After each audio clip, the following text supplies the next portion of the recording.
I'm Ed Jaffe, and welcome back to the Woodwind Legacy Series. Today we're going to do something that we've never done before. We're going to interview an entire section of woodwind players. And in this particular interview, we're interviewing the greatest saxophone section that America has to offer, and the sax section that's been together now 28 years starting next year. Incredible. Really, I think a record. I don't think any of the Basie, Ellington, Woody Herman, Stan Kenton orchestras had a sax section that remained intact for that long. But the gentlemen of the Vanguard Jazz Orchestra are such. They have been together now for that length of time. This is a band that started initially as the Thad Mel Lewis Jazz Orchestra, morphed into the Mel Lewis Jazz Orchestra, and then for many years now known as the Vanguard Jazz Orchestra. And I'm thrilled to have with us Rich Perry, Billy Drews, Dick Oates, Gary Smolian, and Ralph Lalama. Guys, thank you so much for taking time on a Monday night when you're going to be playing a little later to come and share your thoughts with us, and also we'll hear a little bit of them playing some sax solis. So I guess the first question is, you're coming up now on 28 years together as a section, and it's the 53rd year, starting in February of 2019, of the band's existence. That's an astonishing record. Do you ever sit back and say, wait a minute, am I really that old? Or it's really something to be together for that long. But it's just an incredible record. It's sort of like the Lou Gehrig record or the Cal Ripken record as it is now for baseball. And yet, the beautiful thing is that your playing has just improved, and the section sounds more magnificent than it did, even 20 years ago. Is this something that you guys ever talk about or discuss, the length of time you've been together as a group, and certainly that the band has been together? Well, I think, Rich and I were playing with Thad and Mel in 1977, and Richie, you were subbing before that, and then, actually when Thad had left, then we went through some personnel changes, and then Gary and Ralph and Billy was subbing a lot, right? A lot during those 80s. Yeah, a lot during the 80s. And then Richie left the band for a minute, but then came back after Joe Lovano split. So we've had a long off and on for even more than 28 years, actually. Right, and playing together every week on every Monday night, virtually. With a book as large as the Vanguard Jazz Orchestra book is, it's somewhere around 200 charts, right? At least, yeah. Oh. My God, that's an incredible amount of music, and yet you guys have played these. That's only the first set. And you probably played these, so many times together. I guess the first question that comes to mind, does it ever get old? Because, you see a lot of classical musicians and orchestras who played the Brahms symphonies or the Beethoven symphonies their whole life, on and on and on again. And, you hear sometimes them saying, well, we hope it's a different conductor and hope they have something to play. Now, at this point, there is no formal conductor out front like there was when Thad was there. So without that, or someone dictating to you in some way, does it ever go old playing these charts, these fantastic arrangements?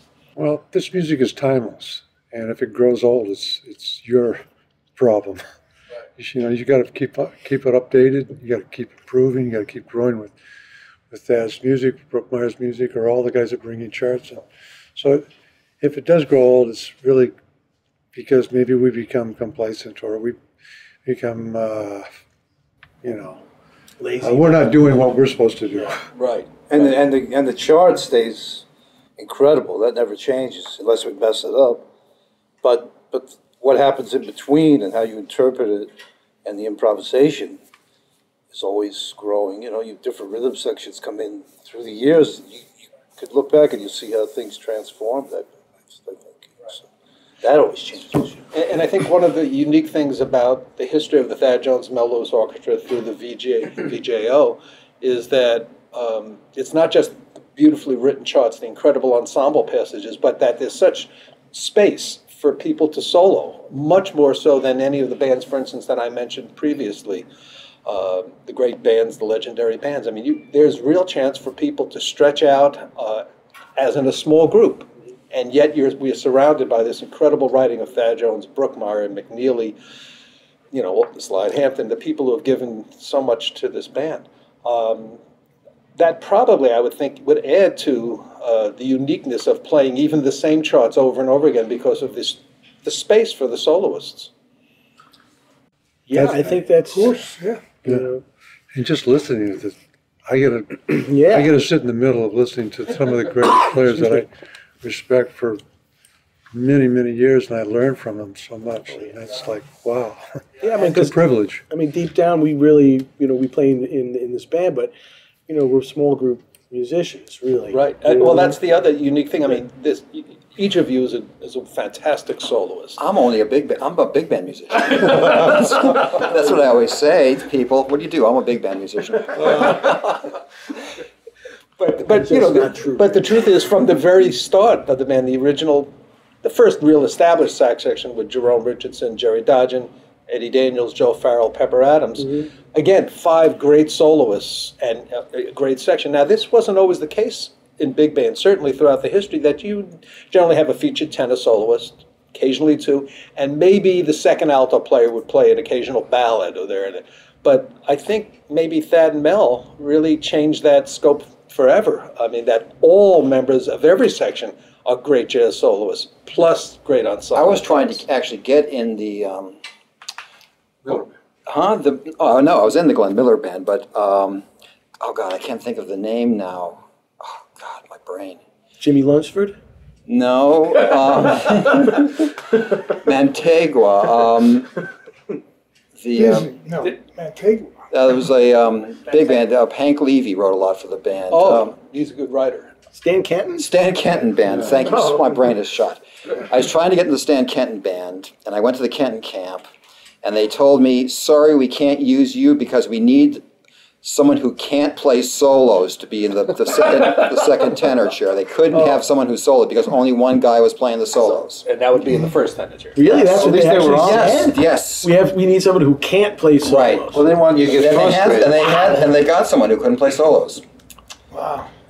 That's but that runs a little heck of bit a true to the criteria. history of big band sax sections, where, for instance, the lead alto was hired in most cases, if you think of some of the great lead alto players, as stylists, as leaders, certain sound, but generally weren't featured as soloists, or at least jazz soloists, maybe playing certain styles. But I think of Les Robinson or Toots Mondello, Marshall Royal. I mean, all fantastic sax players and could play solos, but that wasn't why they were hired. They were there for a different reason. And certainly when Jerome began the tenure, and then Jerry followed, and then you succeeded Jerry as the lead alto player. That wasn't the case with the lead alto. The lead alto played solos, the second alto played solos, the baritone player was featured as well as the tenor players, and having a baritone player featured as much as Pepper was, and now that you have succeeded him, I mean, that was also an unusual thing. Sure. And you think about how often did we hear Harry Carney play a jazz solo? Mm-hmm. As wonderful, you know, or Charlie Fowlkes with the Basie band. Yeah, he didn't really play that many Could I solos answer at one all. of your previous questions? Sure. Because I've been thinking about it. You're talking about, like, my experience was, like, Thad really stressed soloing. I mean, he really wanted to hear people play. I think one of the problems I had then when Brookmeyer came in and when Thad left was that Brookmeyer, and he said it under no uncertain terms, that soloist was not important. It was part of the arrangement. And he said, if you wanted a solo, get your own band. Do you remember that, Dick? Wow. Yeah, it was. So, yes. And, I wasn't ready to, at that time, I was not ready to hear that. Was that during his first tenure with the band as a leader? When he was musical director. Musical director, yes. Yeah, because the solos were very short, and they were just like part of the composition. They were not, wasn't like Thad where that was like, okay, you go. It's like, open it up. I mean, as a composer, I could kind of see it. Yes, of course. You go, man, I was digging it. And he was I took it to another place. And wasn't he also studying with Earl Brown at the time, very like a serialist, and so he was coming from a different perspective. Classical. Totally, but I was not ready to hear that at that time, being very immature, But yeah, so We used to go to rehearsals, and I'd be phrasing it maybe sort of like what Thad might have. He says, "Do you see any bends or scoops on that part, fall-offs or anything like that?" I said, no. He says, well, I'm not Thad Jones. I'm Bob Brookmeyer, so you play the music the way. And so it was a real lesson for, okay, one style doesn't fit all. Yeah. And you really, it was a great education for me. He knew what he wanted. But I think also that also brings the uniqueness of the band and the uniqueness of the way the section plays. That most bands have a certain style that you can sort of put them in, to peg them into a certain area.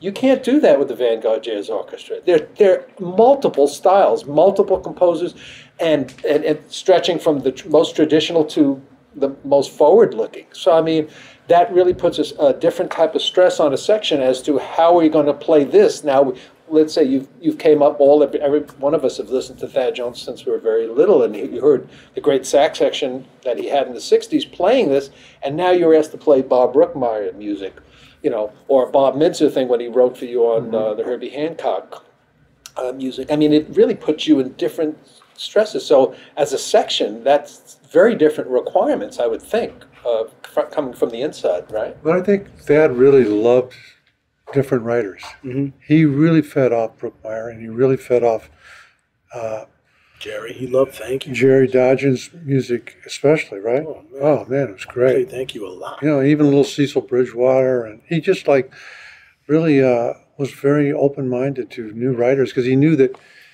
it would make his music sound in a different way if he had a little bit. Maybe sound more fresh because now you're coming. Exactly. Yeah, that's an interesting. Yeah, the mix is always nice with different composers. Right. Then you put a Thad thing in it.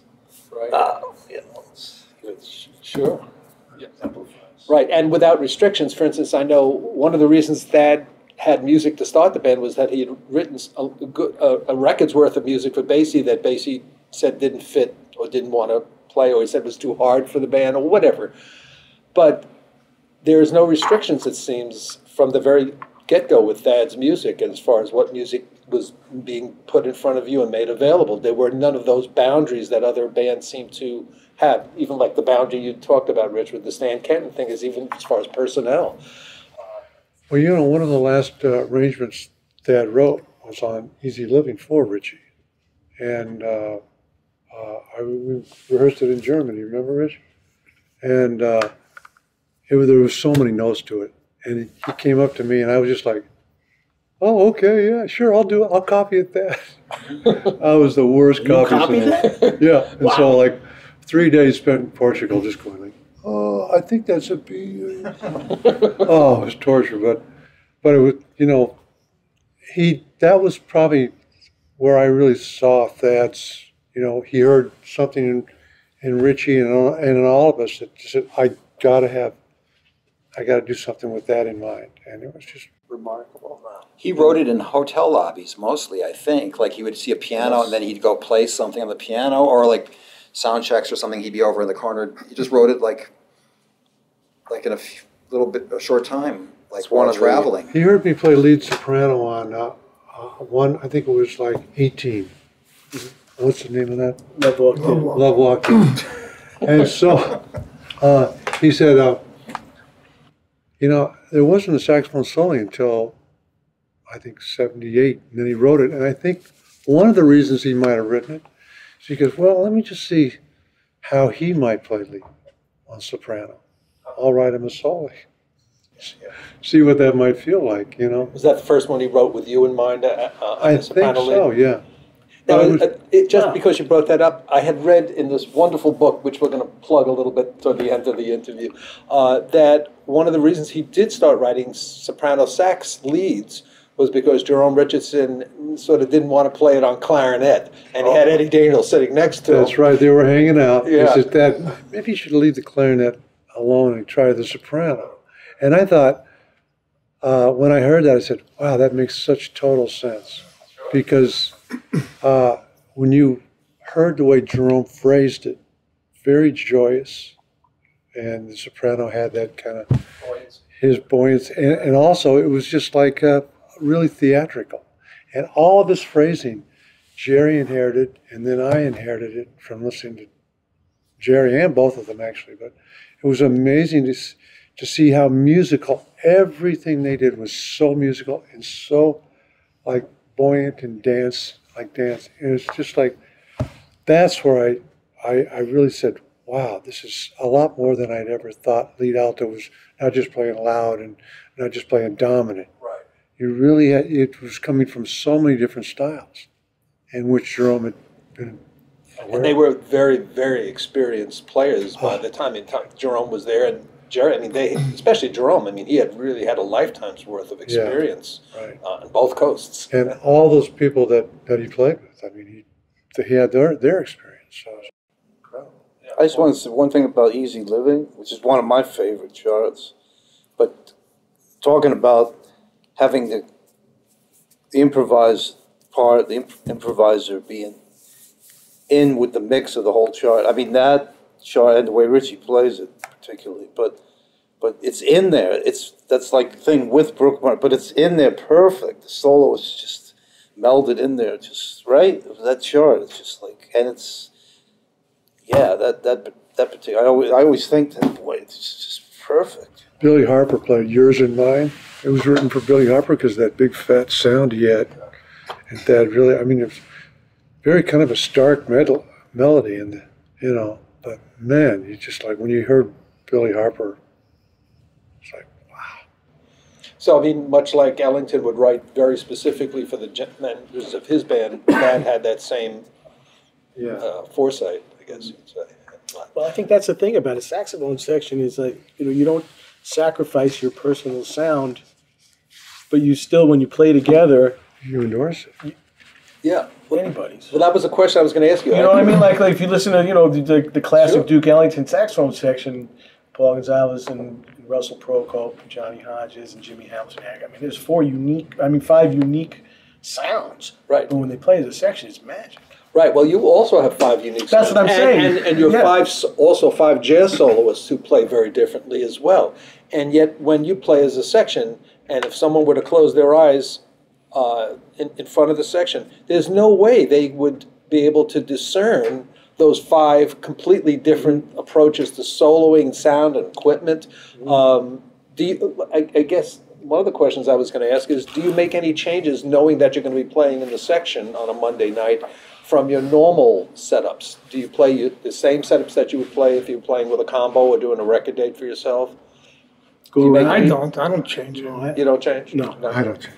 I like to have a reed that's a little bit more firm. Same number, but not a soft one. Just so there. You have something to blow against? Yes, exactly. Yeah. I really am jealous of Dick, though, who can play the same reed for months. What? No. And get the most amazing Wait. sound. What? Wait a minute. I am so Stop. jealous because my reed lasts killing me. a week. From my Less than an hour. Billy's reed lasts an hour. Billy plays Mine- a 5 reed. Yeah, Billy plays a 5. Dick, do you even take the reed off the mouthpiece when you finish it now? I leave it wet. I leave it wash wet? the mouthpiece, but I leave it Leave it wet. wet. It stays on there, constantly wet. I'm playing it every day, and I play it until it almost turns green, and then it's got about a shelf life of about a couple weeks after that. Really? And then, it depends. I mean, Wow. then no matter what I put on after that, it's going to vibrate 20 times better than that one. But the process is living the life of a reed. So I don't play as big. I don't want the same. I'm always trying to play differently as the reed matures. So So you adjust your playing with the reed? I adjust by playing with the reed. So I'm not, Wow. I don't want to get the same consistency. I want to learn from the reed how to blow, what That's air is very going to take and not going to take, the resistances, and learn that so I can apply that to. It seems like you would have. I mean, a brass player, they got the same mouthpiece. So, with our thing, when you put a reed on, it changes the Well, especially if mouthpiece. it's a wooden reed, not So a synthetic reed. Yeah, if you don't go with it, Sure. you would have. But I think of anybody in this section, Billy's probably got the most different setup. Billy, you want to tell Ed what you have? Well, he probably knows. I'd play a tenor link on alto with a 5 reed. Like Gene Quill. Did Gene Quill played a tenor saxophone mouthpiece on alto? I think. He played tenor sax reed. Yeah, I play the But mouthpiece. I think maybe he did play a Meyer alto as well. But I know he played tenor reeds. He did? Absolutely. On an alto mouthpiece? Yep. I tried that. I tried the 1 week because I based everything on the Vanguard. Because it's one thing. Another great thing about you know where you are. It's that thing is set. So when you go, you kind of judge how you're feeling, what you do.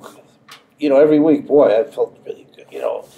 Because you're there like a gig. You show up at a play like at a new club, and everything changed. Everything changed, and then you're at another club. But this is so. And I just said, I'm looking for something. So I tried a tenor mouthpiece for 2 weeks, a tenor reed, and put it on, and it was better. But and then I said, the hell with it. You put a tenor reed on an alto mouthpiece? Yeah, I tried that for 2 weeks. Wow. And then I said, I'm trying this. I got some paper, put the tenor reed on. I played, I think, 4 notes, put it in the case, and went to the. I said, I checked the intonation because you have to put it way in, Right. I said it's cool, and I went and I said, "Is it all right?" Never look back. So you play a metal tenor lick. 10 star. 10 star. A 5 breed. 5 You just not 10 star. Oh, They're 10 star. dry. They're dry. He doesn't want them. They're dry. They're dry. But to get reeds for me when you play bigger mouths, it's very. I don't know. I mean, They're never hard. I don't know if I mean the whole. Not to spend a lot of time talking about reeds, but it is. He's like the Charles Atlas of the alto. Yeah. And for those watching at home, don't try this. No, but we were in Europe. We were in Australia or something. And Dick said, "Let me try that thing." Remember that? No, they went. No, but it sounded like we were laughing. That was in Europe, I remember. Yeah. I remember because Dick sounded just like you, playing your horn. It's like, sounds just like I picked up a soprano once and it just went. I didn't even get the buzz on the reed. Really? I had that experience. Buddy I can't DeFranco was a guest where I was teaching, and he gave me his one to play, and I started playing. Nothing came out, and he was playing. I can't even remember the mouthpiece. It was wide open. It was, for all intents and purposes, it was a sax opening on a clarinet mouthpiece with a heavy reed. This was when Buddy was already in his 80s. I don't know. I mean, he was, like you said, Charles Atlas. I don't know how he got the sound, but I mean, there are people who just fits the physiognomy, I guess. Well, you get used to it. It's geometry, Right. Right. Exactly. So, but I want to get back to that prior question.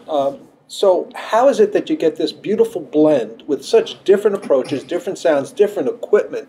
What is it that you do consciously when you're playing? I guess each of you do. Listen. And you just adjust by using your ear without any preconceived, I'm going to play softer, I'm going to play harder, I'm going to play louder. You just constantly are in a state of adjustment. Well, when you're listening, you're going to play softer, you're going to play louder, you're going to play harder. Right. When you're listening. So it's always, that's a point we want to make, that it's a constant state of listening. It's not just sitting down playing the notes. You're always listening to everything around you. Because it changes every week. Always changes. And then within the section, as far as phrasing and pitch, is it all dictated by the lead alto? Is it something that you have evolved over time, or how do you think about that? I want to go back to the last question just briefly. Yeah, I would do too. Because I'm going for, what I'm going for is like, so you don't hear me. Do you know what I mean? Like, as far as like the set, as like, my goal is to like to kind of blend into the thing so that you don't necessarily hear my sound. It just becomes part of, Yes, I mean, like in the sax section, often you can hear the bari and the lead alto, and then I feel like everything else kind of should blend together, kind of, right? Because the bari's often playing the melody too, right? I mean, a lot of the time. Not in Thad's music, no. He has 5 voices. But it's more of a the way it's voiced is, you hear the baritone. Yeah, you hear the baritone. Very prominently orchestrated. Right. That's what I mean. So that I want my part to like kind of disappear into the whole thing, Right. And so that takes a certain also humility on the part of the individual when you're sitting in a section to accept that maybe I'm not going to be heard as the lead voice, or even heard. Only if there's something that's moving in your part, then you're bringing it out. But sometimes with unisons, though, you have to get under the alto, because I think he wants the support of hearing the unison. I mean, octaves. You don't want to go voo, and he's going big. So when he goes big, and you can get under that sound, he'll feel like he could support more and have the tone come out. Right. I feel it's like kind of a chamber in a way, because the brass section kind of sets the tone. When Moscow was playing lead, I really followed a lot of that density of the brass section, the lower brass. And so when we're playing in an ensemble section, I don't want us to stick out. I want us to blend, like Richie was saying, with that brass sonority, with that chamber kind of brass sound, darkness and full. To me, if a saxophone section sticks out too much, it sounds like an accordion then. And I feel like the unique thing about it is we got kind of a light tenor, a light alto, a dark alto. And then we got a baritone that's flexible, can go both ways, and also punch the same way as a trombone section. 1, 2, 3.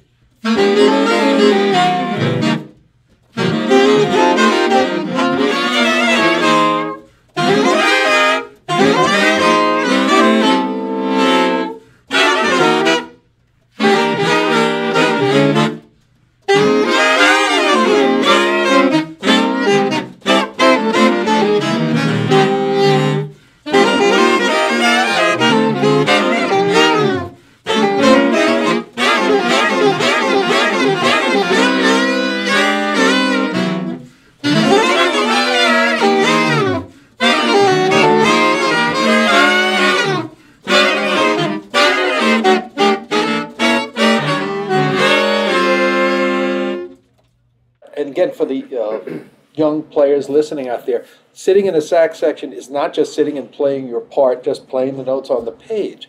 There's so much more that goes into it. I think what you've all indicated here, not only the constant listening, but adjusting within, phrases, within moments from time to time within the same chart. That it's a constant period of listening and adjustment. And even if you've played the same chart hundreds of times, as you all have, it's not as much about consistency as much as versatility. You got to be a versatile listener all the time. Right. Someday I'm not going to have my A game. I'm not going to be able to play as fast or maybe as this with this up. And they listen to it, they follow it. And so that to me is remarkable. And it takes what I mentioned earlier to Richie about a sense of humility, a sense of the ensemble, putting the ensemble ahead of the individual in that situation. And still knowing you're going to have your chance to solo every night, obviously, but that the majority of notes you're playing are involved with others when you're playing a full night.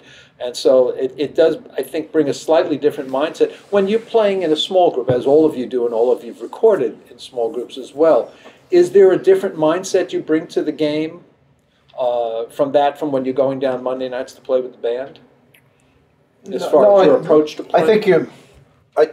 I think the only difference is that you might be part of the creative process, actually all the time. If you're you're actually improvising more, but that's... But it's more freedom when you're a quartet or, Yeah, you're improvising more, but I think you approach it basically the same way, right? I'm less nervous when I'm going to play with a big band because I can just blend into the band. I'm not the focal point, but that's just me, like if I'm playing with a small group gig, then I'm I'm kind of like more nervous like the whole day. Yeah, you have more responsibility musically. So the big band is a comfort. Can I go back to one more thing, just about the other question about what we're talking about? Just, this is the value of young musicians playing in a big band. Yes. It's important. It's training. We've been playing in big bands since we were kids. We're in our 60s now. So this is culmination of a lifetime experience playing and in the section, and a lot of trial and error, and it's taken a long time in terms of the process of getting to the point where we know what to do and what our jobs are, because basically we all have a job in the band, right? But if you don't ever play in a big band or just play in big, and those opportunities are few and far between now in terms of young musicians. There's no bands going on the road. We all went out with Woody Herman and Buddy Rich, and we all played with all of these bands, and we kind of cut our teeth being on the road. That's something that we have to kind of figure out how to recreate that for young musicians so they know what their jobs are. That's a dilemma. space between someone, a talented player playing at a college, doing well in the conservatory level, and then suddenly there's no minor leagues in between. Right. You have to That's jump true. right to the major league. That's No true. triple A, no double A, no single A. I mean, you have to go right there. I mean, which brings up a point. I know all of you have taught and are teaching, whether individually or at a university, but certainly when I was involved in teaching and working with jazz ensembles for many years, it always was a mystery to me, and actually I used to get quite upset and bugged by it, and I still am actually, that many schools with decent jazz programs, big faculty and whatnot, don't require their performance majors, jazz performance majors, to actually participate in the big band. It's not a requirement, it's an elective. They can, and some kids, I know kids who go through Berklee School of Music who never played in the big band and graduate, not once. And I can't understand that. For me, it's first of all, you're missing out on the history that everybody takes a jazz history course, but they don't experience playing in a big band or what that was like. Everyone takes a jazz arranging course, and yet they were supposed to arrange for a big band, yet they've never played in it. So I don't understand that. Do you have any feelings about that? Because it's something that I see, and I think it still exists in many jazz programs. Well, also, they don't learn how to read. I mean, reading is one of those things that makes you an employable musician. Right. If you can read, you're going to get hired. Right. You could be a great musician, but can't read. You're not going to, unless you're just playing your music. Really, you're not going to get hired for anything. Well, that's the whole thing. Yeah. That's the whole with musicians. You don't have a second shot sometimes. I know great musicians, older, and some younger, that is the one thing that's holding them up. Because now, there's no time. When you get a call, it's like, well, can we meet on Tuesday from 12 to 1? Well, okay, we'll do it for 40 minutes. You're expected to come in, the rehearsal time is nail it. Nil or short. Well, suppose someone wants to sub with your sax section, and you pull up fingers. If you, you have to do your homework in that case. There's no question. But you have to be a capable reader as well as an instrumentalist and a soloist. I mean, the requirements, for instance, the sub in your sax section are extraordinary. You have to be able to, you have to know how to ghost notes. That's true. Good. No, but when I first started subbing, I made it a point before I did it the first time was to learn the part. I mean, like to get the parts and practice the parts. So when I got in as a sub, I was prepared that there was no question that you did your homework. I did my homework. He memorized the whole book. That's another thing. But I'm just talking about the first time when Mel said, "Come on down in the Vanguard and sub." I got the parts, and I did the work to try and, because I said, man, I want to really become part of this legacy, and if I screw up, it's like, well, I didn't want that to happen. So would you all agree that for the young people listening, especially young saxophone players, to take advantage of whatever big band or large ensembles any school can offer you, to get in as many as possible, just to have that experience? Essential. Yeah, it's essential. It teaches you so much, it teaches, like about intonation, about blending, focusing, counting, Right. What are you going to do? That's it. Yeah, I mean, there's a lot of benefits, and I think that, the 5 years that I had before I joined the band, just playing every god-awful gig you could imagine, all went to that one day I had a chance to play in 77. And that all was a culmination, and it all applied to that one golden moment. It might have been the worst music in the world, but man, I was reading my ass off. It wasn't the most musical, but I was glad to have that experience. So, and the only way to get that together is just to do it. And I think that there's not a lot of gigs that require that anymore, and there's not a lot of schools that give you music day after day of something to read. And I think they should have reading bands again. Absolutely. In fact, there used to be, when I first moved into Manhattan, there was do you remember Lynn Oliver Studios? Up on 89th and Broadway, and that was just, you'd pay $5, I think it was $5, and you'd come in and you'd read every day. Bands could be good, bad, in between, but you would just read, constant reading for 2 or 3 hours, and you'd come back the next day and read 20 new charts, another new chart. I mean, it was an invaluable service to the community. That'd be a good thing to start again. It would be. To find a place Just and have students come and read big band music. Just right. like- I mean, we That's could a probably good do it idea. here at the Union. That'd be a great service if the Rich, go ahead, man, jump on that. Okay.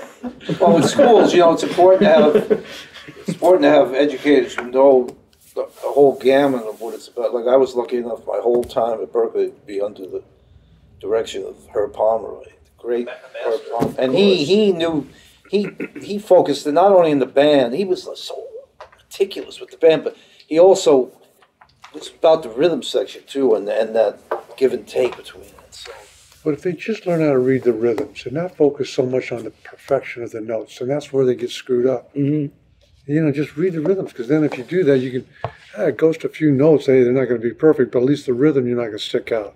Right.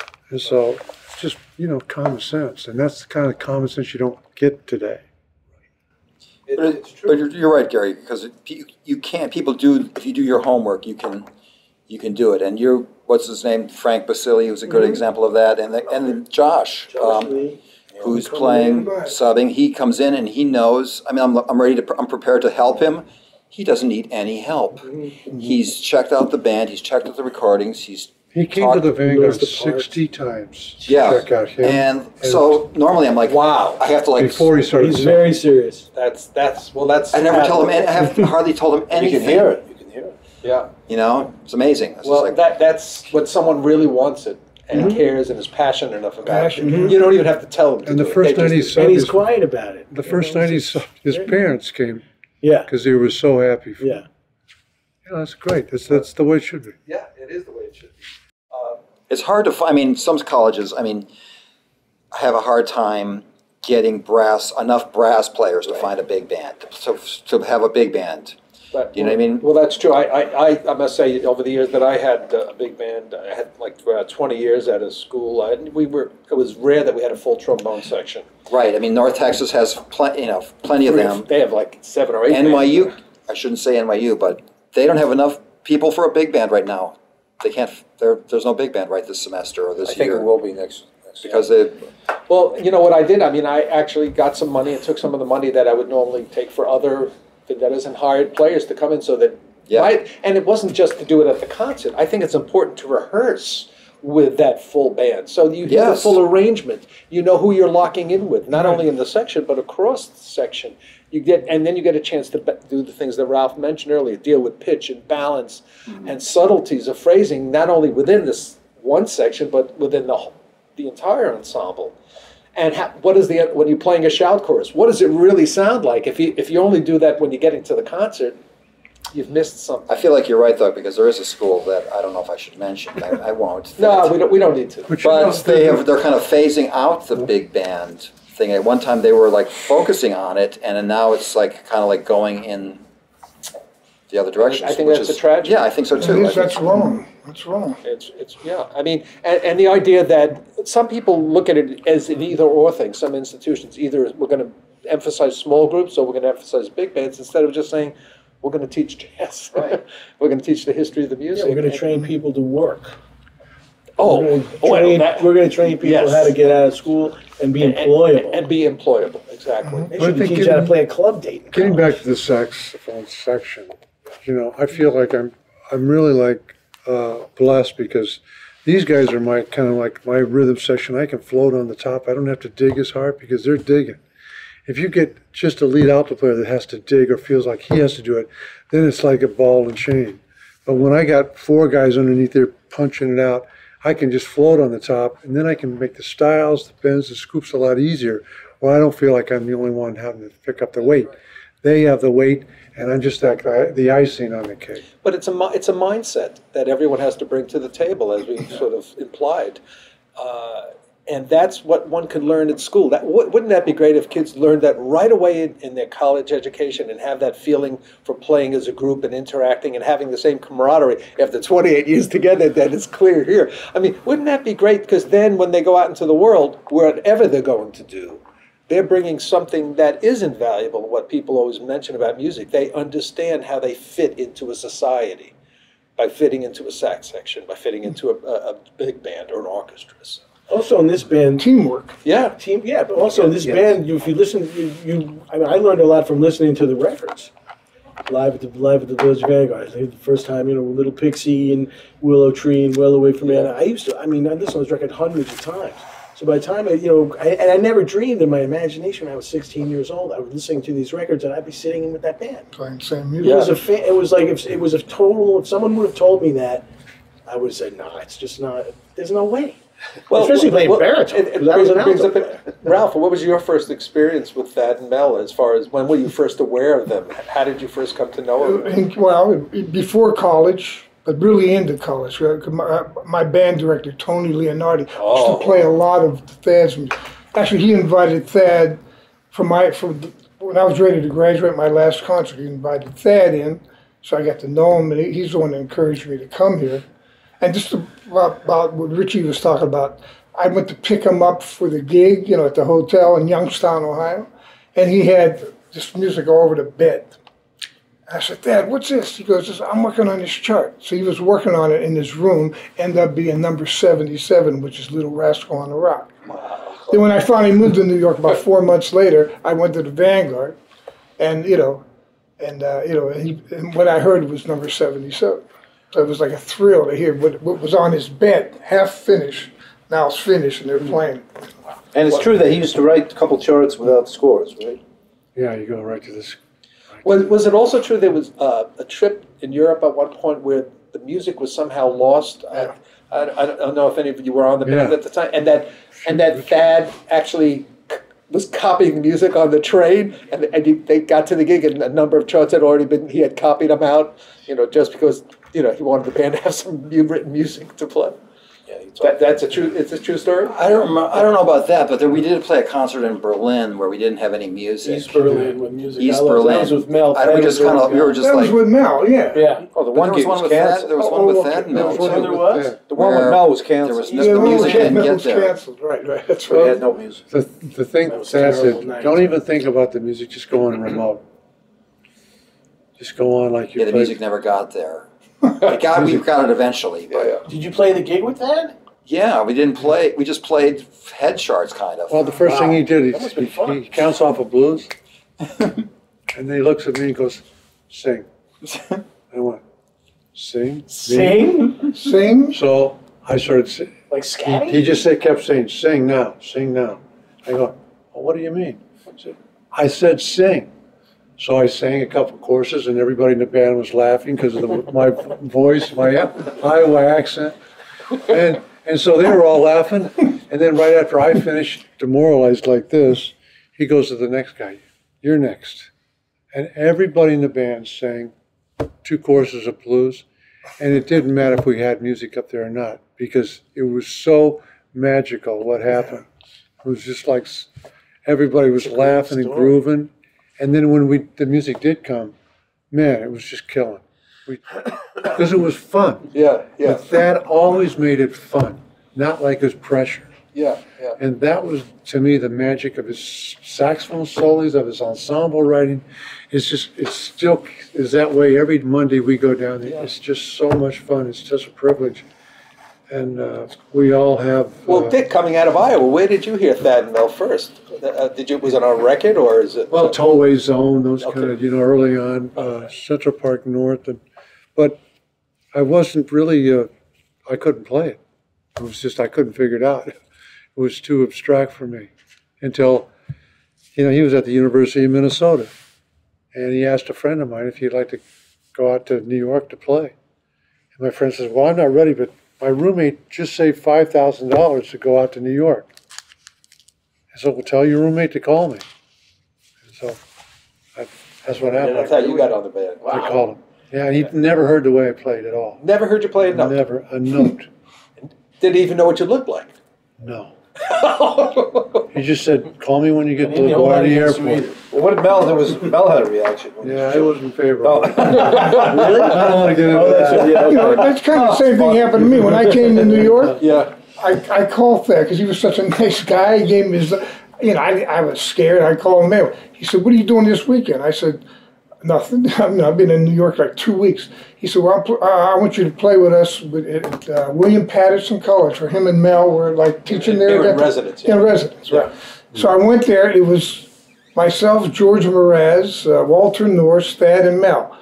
And man, I mean, wasn't a big band. It was just a small group. And I said, man, what am I doing here? And then I was lucky. It even says that in the book. I was lucky that they played a tune I ever heard of, let alone knew. That I heard before. Right. So I mean, it was like a kick in the butt to say, played 3 nights, and I was scared. Of course. But check that out. What a great thing. Oh, it was fantastic. Yeah. It's unbelievable. Where are you going to find someone like that type of personality, that Oh, type he of was talent as a writer, type of talent as an improviser, type of talent as a leader with charisma? I mean, it's amazing. Somebody calls you up. Jazz. Sit in on my gig. This is my only gig I have this month. No, you can't sit in. When I first played, when I went to Vanguard, nobody spoke to me at all, except Ed Hickes. Really? And he was telling me, this is going to be short, this is going to be open, this will be long, we'll stand up for the saxophone solo here. You initially were playing tenor, right? Yeah. The first time. So Eddie Yeah, was Richie and I were playing tenor. right. So Eddie was playing second alto at that point. Eddie was playing second alto. Jerry was playing. Pepper, Jerry, and then Rich. And Richie was subbing for Gregory Herbert, and I was subbing for Larry Schneider. Wow. That's a hard. Jerry that's a hard Dodgen to was get. so nice, I have to say. Jerry Dodgen, nice. He was so nice. Yeah, he was so the nice. nicest. Hey, by the way, let's all say hello to Jerry, because Jerry's going to look at this when we get this done. I'm going to go out to his house and show. I promised I would show it to him on his computer. So Jerry, hi. This is Jerry, we Jerry, were hi, here Jerry. for you. Thank you. We owe you everything, Jerry. What are you doing? Come on, we got another couple of minutes. Come on. Wow. Billy, where did you Great first Jerry. hear Thad and Mel? Well, How did luckily, you- I grew up in Long Island. right. The band played. There used to be a lot of gigs, where you go out and see, Stanley Turner, Clark Cherry, and the band would come out. Cannonball, I remember. I mean, Cannonball had an entourage of dancers after the gig, walking through the streets. These outdoor concerts open to the Outside public? and clubs. I mean, I'm Sonny's just place? recollecting. Right. No, I mean, there were 4 or 5 clubs all around. Yeah. Oh, yeah. Mr. Hicks. But these jazz, and I only mention that because I'm just recollecting, there's nothing like that anymore. Very But little. Yeah. but the band used to come out. Yes. I mean, I must have seen them maybe 5 or 6 times, And Richie, where did you first hear Thad and Mel or first learn of them? When I was a freshman in college, because I was only a freshman in college, I never made it to the sophomore year. We were playing a couple charts, I think Second Race and maybe Big Dipper. So that was the first thing, because I realized, these are not easy. Second Race was hard for me. Still is a challenging chart. I mean, it's not an easy chart, right? Yeah. So, I mean, and then they actually, the band was playing at Oberlin University. So we went to see them. So that was huge for me. I mean, it was like an incredible night. It was like, I was in Bowling Green State University, right? So it's like south of Toledo, in the middle of nowhere. So Oberlin was not that far. So, and I was just like, it made an incredible impression. I remember, I don't remember everyone who was in the band, but I remember George Mraz was there, and I couldn't believe I'd never heard a bass player play like that. And I think Faddis was there. Pepper was there. I don't know who else was in the sax section. Probably Dodger. Probably. I mean, but it was just like amazing. One of the things I did in preparing for this interview is I had a lot of the sax parts from Thad and Mel from the years I taught at the university. I made copies because I just loved playing them, and I played some of the solis, played various parts of the solis, and I forgot how difficult it is. I mean, it sounds easy when you guys play it, and you've played it so well for so long, but every single part it's quite difficult, and especially dealing with the harmonics and repeated notes, which you don't realize when you hear the swell of the soli go by, but it's quite difficult to negotiate just from a technical point of view, has it ever is it easy now for you, or does it ever become easy? Because I thought it was listening really to hard. Jerry Dodgen playing for so many years, like we all have in this. It was really a great example of how to make difficult things really sound musical and go beyond that. And it was really Jerry and Jerome that, to me, really, and the guys, when subs would come in, I'd say, don't play all those notes.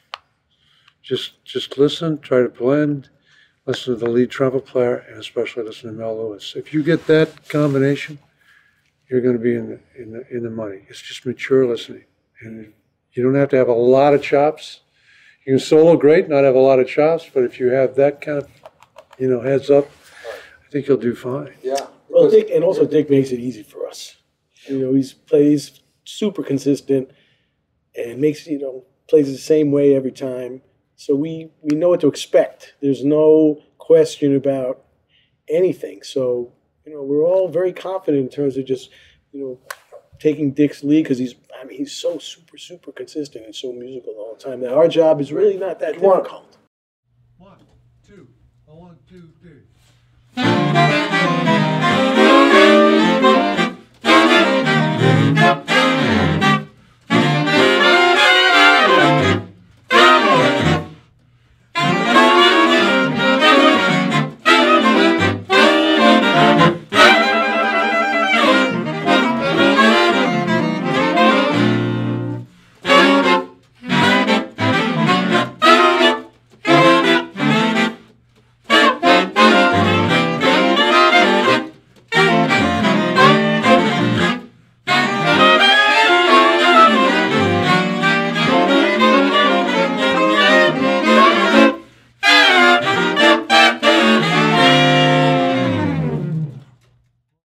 Mel played such an important role, the writing was great and all, but how Mel brought all that sophistication into such a groove.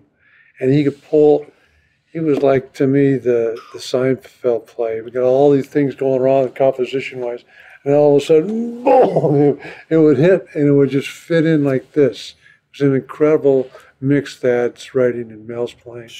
It was like magic. And when they asked me, well, how did you learn how to play lead alto? And I said, all I got to do is listen to Earl Gardner and Mel Lewis, and they'll just bring me in like that. And I've said that before, but it's really true. And now Nick Marchione is the same way. It's just, you got to listen to the key people, the right people. And there's a lot of times that I'm not thinking about playing lead. I'm just thinking about what trombone player am I playing this part with? What,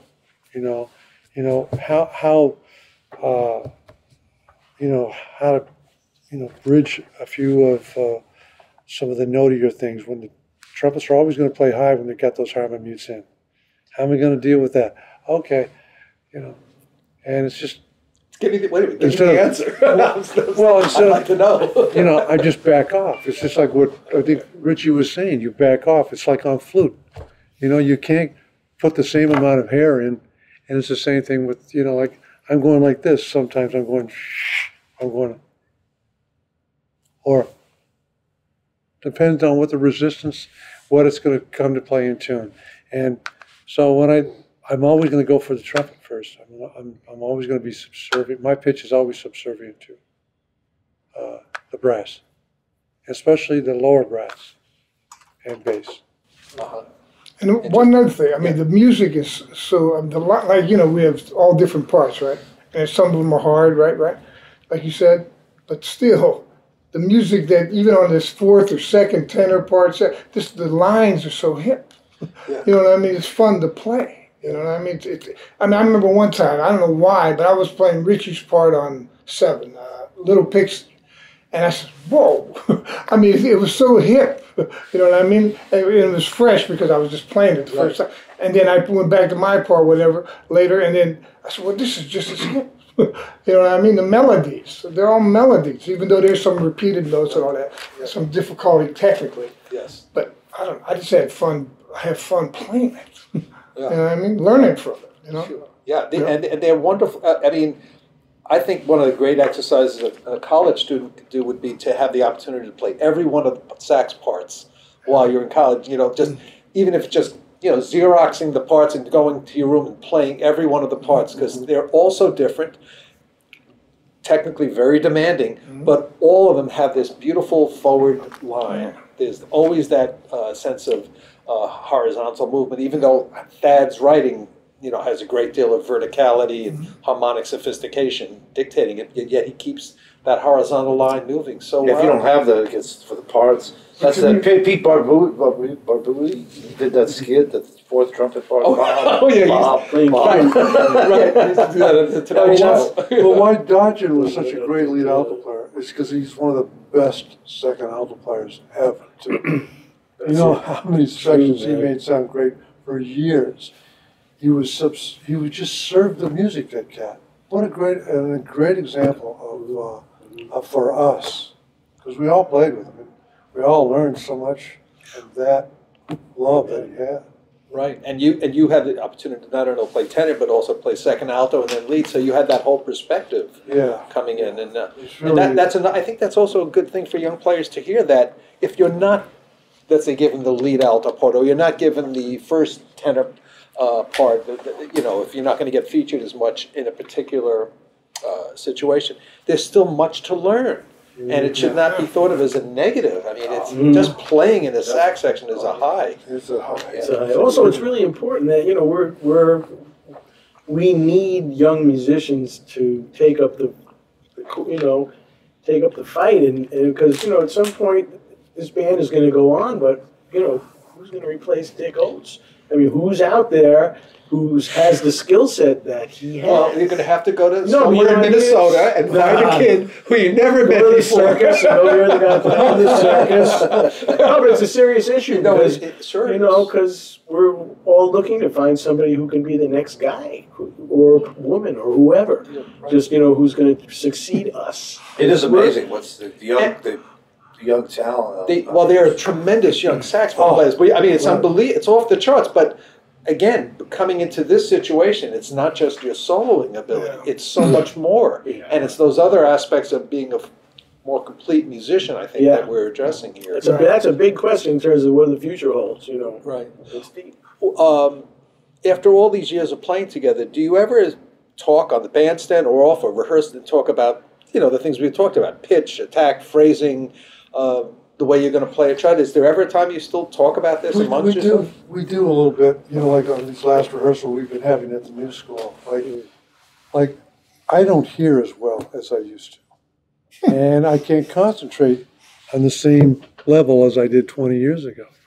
And it's typical, all of us are all aging, and so we have to, remind ourselves that, hey, certain things go down, and my hearing loss or my consistency is waning at times. I don't have the same concentration, like I said, but I think that's when we talk about it. And I think, we're all pretty open to it. It's not like a critique or a diss or anything like that. It's never like about that. It's just for the music we love, Right. We serve the music. And what, if you had to pick a favorite tune in the book, I mean, it's so many, a couple of hundred great charts. I mean, do you have a favorite? What is your favorite tune? Don't start with me. Favorite tune? Favorite touch. Not slowly. Chart. Favorite chart to play. Favorite chart. Mine is, I every time we play 61st and Richard, I still get chills down my back. Yeah. When we play that shout chorus, it just I gotta say, it's one of my favorite, and Easy Living is Easy Living too. But 61st and 60. And Kids are pretty people. I like Kids Are Pretty People. Kids are pretty people. Yeah. Because it's just so, that groove is so like, Yeah, Walking Down, man, it's beautiful. yeah. Then you get ones The that shout for chorus of that is I was amazing. thinking about that quick because, like, Interloper for the form, Yeah. blowing form. It's Yeah. another Yeah. fantastic man. blowing. Beautiful tune to play on. It's a Also, little different. It one. doesn't quite have the.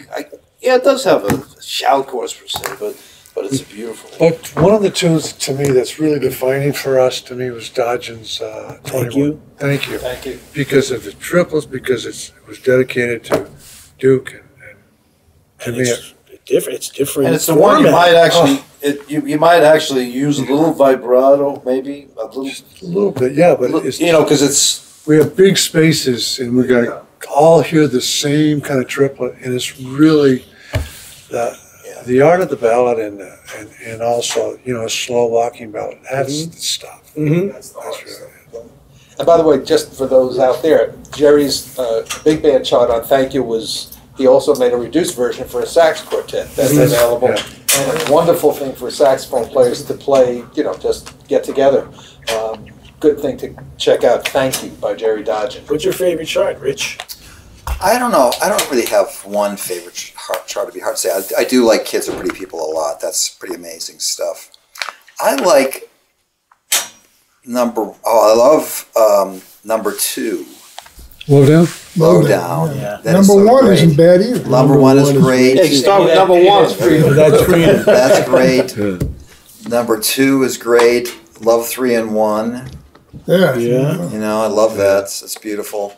Even all of me, the voicing of the melody. Beautiful. Like And you know, Ed, else. we've got some, not new, but Thad wrote it when he was in Copenhagen in Europe for a That's few some crazy orchestras. stuff. Great stuff. And when I heard it, I said, wow, it was like hearing it for the first time, you know, like in the early 70s, and going, oh, I'm so excited. I can't wait to play this stuff. And so we're kind of getting this stuff where it's like finding, you know, it's like that is the gift that keeps on giving, you know? It's like amazing. It was in this wonderful book, they said he's written approximately 94 charts that are in the book. You know, that's incredible. If you think about, well, he came to the band, I guess, with, you know, maybe a dozen charts or something like that. So somewhere around 80 charts that he wrote over those period of years from 66 to when he passed. That, you know, that's pretty big. And I think Basie turned him down the first batch. Yeah, amazing. Well, how fortunate was that? For us. For everybody. Oh, yeah. We did a gig at Carnegie. This is whatever, but in '77, and I saw Thad back in the backstage drinking out of a flask. And I'm going, Thad, aren't you worried about, you know, like, you know, losing your balance or something? He says, I'm so nervous. I said, you're nervous? Oh my God. He said, why would you be nervous? You're Thad Jones. He says, I got to play with Roy Eldridge and Dizzy Gillespie tonight. You know, and he had the same reverence that we had for him. And so it was just a remarkable. Yeah, it's the human nature. Yeah. It's just human nature. Yeah. That is, you know. Yeah. You can't Meet your say heroes. enough about that. Yeah. That's what it is. I remember talking to Phil Woods about something related to saxophone, and then he, maybe about what's the difference in what you are seeing today in the jazz scene as compared to when you were, you know, a young player in New York. You came to New York from Massachusetts, and he said, well, when I grew up, the giants roamed the world. And he was talking about Ellington and Basie, you know, Oscar Peterson and Eldridge and Dizzy and, you know, Bird. And I mean, he looked at them and he referred to them as, you know, these giants who were roaming the world. So he even, and Phil was, I think maybe it's 70 years old or something at that time that I asked him. And he was still looking back at that in that same way. So even our heroes have their heroes. Of course. And that's part of and that's sort of, one of the reasons why I wanted to do this video series, to keep that going, to keep these, you know, the idea of, you know, there are great players, there are great sections, and we should be aware of them and not just say, oh yeah, it's great, and just, well, what else is out there today, and you know, not forget the history of the music in essence. You know, small groups, soloists, big bands. I mean, it's such a wonderful, rich history, and sometimes I think, you know, when people leave college, I'm not sure how much they continue to think in those terms. That's one of the few good things about being older is that we were able to hear a lot of those people, you know. I don't really like being in my 60s, but, you know, I did get to hear Ellington. You know, I saw Ellington, right? And I got to hear Basie a bunch. Monk. All these different people, Monk, you know. Yeah, right. So that's, we were very lucky. Yeah, and Sonny. Definitely. Joe Henderson and all these And it is really great doing this to have somebody like yourself so knowledgeable. Especially knowledgeable it makes it really easy, you know. Well, speaking of the great players of yesteryear and the great sections, what are the great saxophone sections from other big bands that you have admired over the years, or even players within the section that stuck out for you or were influential beyond the Thad and Mel history? I love Duke Ellington's saxophone section. Like just, Well, it just was such a vibe. oh man, The whole, I mean, like that movement on the Queen's Suite where they play the saxophones. That saxophone solo just makes you cry every time you hear it. It's just achingly beautiful. It's just so amazing the way they played together. Yeah. Well, and that was also a thing of being on the road 50 weeks a year, something like that. You know, Quincy Jones had a great saxophone section too. oh, you talk about the late 50s bands? Yeah. Yeah. When Phil was on that band too, yeah. Also in New York in the '60s, with Phil Woods, Gene Quill, Zoot, and Al, and Saul Schlinger. Those guys are on a lot of records. Yes, like the New York sax section. That's a great sax section. Yeah. Yeah. and the I mean, I don't know about the section, but the ensemble, the Monk records with the bigger ensemble, too, had a unique playing his music. That was that's probably what the uniqueness was his music. Yeah, but the way they play, Adapted for that, yeah. I heard that later. Wow. Yeah. That's Yeah, I mean, when you think, Benny Carter yeah.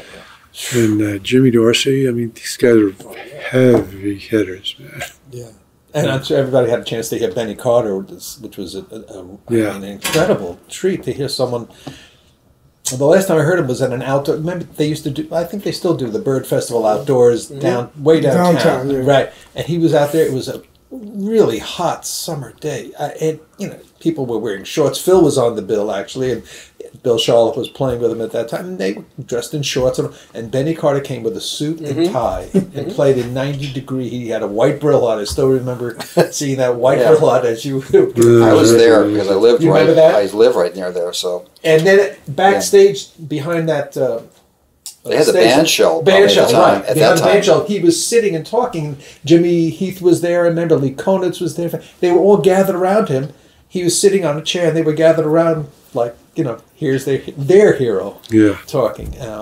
But, Benny Carter's writing really was the basis for the traditional type of approach to writing for five saxophones with the baritone doubling oftentimes. It's what led to super sax writing, Yeah, really. exactly. Wow. And but Benny Carter, there's some wonderful biographies of him. Here, similar to what you were saying about seeing Thad have the parts laid out and whatnot. Ralph, yeah. That Benny Carter said the way he learned to arrange was taking stock charts, which were the prevalent dance music of the 1920s and the teens, and he would lay them all out and see exactly what the arrangers were doing, because there were no books at the time to teach how to jazz arranging. You wouldn't go study with someone, because he was one of the first with Fletcher Henderson to really write in this style. But he learned from writing, seeing how they would voice in stock charts, and then he took it into his more jazz vocabulary. But that's the type of mindset that he. Plus his play. I've come lately. The last couple of years, I heard some stuff. Just beautiful play. Technically, I did never realize. Some of this. And we played a week with him in Hawaii. We're lucky enough with Woody's band. We did a week in Hawaii. And same thing. He wore a suit I'm in like some white pants, and he's got like this beautiful suit on. Same thing. Did he play trumpet as well as No, just saxophone. Just saxophone. Okay. He had a great mind too. I mean, you would tell him like you met him 10 years prior, and then you see him 10 years later. He'd go, "Well, how's your wife Nicole doing?" I said, "How do you remember that?" Wow. I'm telling you, that's the kind of guy he was. Yeah. Wow. Saxophone player Mark Vinci was very, very good friends We all know Yeah, Mark, yeah, yeah. yeah. Benny Carter, and he went out to L.A., or he was out in L.A., and he told me the story that he went to his house, and he said, "Come at 10 in the morning." He drove up to his house at 10 in the morning, came to the door, Benny opened up, suit and tie in his home. Not wrinkled. He didn't sleep. No, the ultimate gentleman, and what a great player. Were there any other great players in the big band scheme of things that you thought really stood out within that environment? I grew up in high school going to see all the big bands. My father took me to see every big band that would come by. Wow. Maynard, I saw them multiple times. Buddy Rich, I saw them so many times. Woody and Stan Kenton. Now I can remember Stan Kenton, the name. But yeah, I mean, each band had some. You know, it wasn't so much the sax sections at that time because I was like in high school. I wasn't thinking sax section, but you know, I was like thinking saxophone. Oh, there's like Pat LaBarbera was in Buddy's band then. You know, so he made an impression on me. There was a guy I can't remember who was in Maynard's band or Woody's band at all, but I just remember just seeing it was just great. You know, I really loved it. My father was supportive enough to like take me to these places. You know, Very cool. yeah.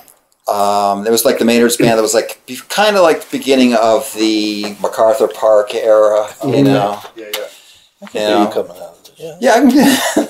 But Buddy's band was great. I mean, they were playing those, you know, all the hits, you know, West Side Story, you know, all that stuff. You know. But you're impressionistic. I remember, I mean, this is kind of, I remember when I was in elementary school, seeing the high school band play. And going, man, it's happening, man. Well, you know, so it's all relative. Sure. You know, How many of us grew up and the late night talk shows? The Tonight Show had a big band. Dick Cavett Show had a big band. That was just part of the media that you'd see on TV on a daily basis. Now, when do you see it? When was the last time you guys were on a TV show in America? Never. I was on Conan O'Brien. No, I'm not talking about the band. Oh, the band. You're talking about being interviewed? Actually, I think I saw you on. I think I saw you on a late night play. If ever I would leave you. No, I was with Joe Morello playing Okay. at 5. No, I remember that. Well, the Lunsford band was to me a big influence. Yeah, right. Because I of the saw rhythm. David Letterman. There was some. Your brother was playing. Or Harry Connick or something. Oh, it was Well, Harry now, Connick. now there's some singers out there, Michael Bublé, and they got young guys. Yeah. That's at least as a gig. you Yeah, know, Seth good MacFarlane. big band. Yeah, the Family Guy has a big band. Seth Yes, MacFarlane. Seth MacFarlane, but he's very talented. He wants a big band. He wants it, He's employing all those Yes. folks every Yeah. week because he loves big bands. But there's also That's great. less singers who are using big bands, where in the Oh, yeah. 60s, 50s, 60s, Oh, yeah, yeah. 70s, Oh, yeah. every singer had Think a about big all the band dates book. that Mel, probably Thad did a lot too, but all the course. dates, right? All those Movie guys. dates, Yeah. radio dates, right? And swinging stuff. Just wrapping this up a little bit, does the band itself have any projects coming up that we should let people know about, other than the regular Monday nights? Well, we have the week in February. Okay, can you tell us the It's dates? the 11th. 11th to the 18th. So this is in 2019, February 11th to the 18th. The band will be at the Vanguard the entire week. We'll be at the Lionel Hampton Festival in Utah. Or We're going to Idaho. Idaho. Idaho. We're going to Canada. Winnipeg We're going to in April. Is that what it is? And we have something in Pittsburgh, Kansas in early March. Okay, And will all we're- this be up on the Facebook and the website as well? Ralph, And don't get also, excited. we're It's not going to Pittsburgh. record some of Thad's stuff that we had recently obtained from some of his years in Europe. Oh, okay. So And we're also gonna this do- next year. Yeah, and we also have the Jim McNeely project that Jim just finished 2 tunes already on it. So we're well on that way too. So That's great because the band has, I think, up to this moment, if I'm accurate, about 33 albums out since its beginning, since that, and that's quite a. I mean, that's quite an accomplishment. No, I think that's how many we've sold. that's cold. Oh, Gary. That's where you end. Oh, God. That would not end it. You're bumming it down. All right. Well, anyway, just in final statement, I guess, this band has been literally the most important band over the last half century in American jazz. I mean, and it spawned many other composers and arrangers to write, and also other bands to form. But the other thing is, it's also become a tradition now throughout this country. Monday night is a big band night, and that's due to Thad and Mel starting that And tradition. in Europe, too. And Yeah, in Europe, yeah, right. That's Monday night still. Yeah, worldwide. Places. That's right, everywhere. That's Well, right. anyway. Tennessee. We won't talk about Tennessee since they beat the Giants bad yesterday. The Steelers won. Oh, okay. Anyway, I do want to let everyone know there's a tremendous book that came out a few years ago celebrating the 50th year at the Village Vanguard of the Vanguard Jazz Orchestra. And it's available on Amazon. It's put out by Dave Lysick, is that how you pronounce it? Dave Lysick. Lysick and Eric Allen. And it's a coffee table type of size book, but it is the most wonderful collection of facts and pictures and the history of this band, a great discography, and a listing of every player who was a regular member of this band from its inception. It's one of the best books you could ever purchase in jazz, and actually for anything in music. I've had a great time rereading it this last week and preparing for this video. And there's so much to learn from this music, and I hope everyone will take it upon themselves to get down to the Village Vanguard on Monday nights. 8:30 is the first set, and hear this band and these great gentlemen. I want to thank Rich, Billy, Dick, Gary, and Ralph for coming today. So thank you again, and hope to see you in the new year. Thank you. Thank you. Thank you. Thanks, Ed. Thank you, Ed. Thanks, Ed.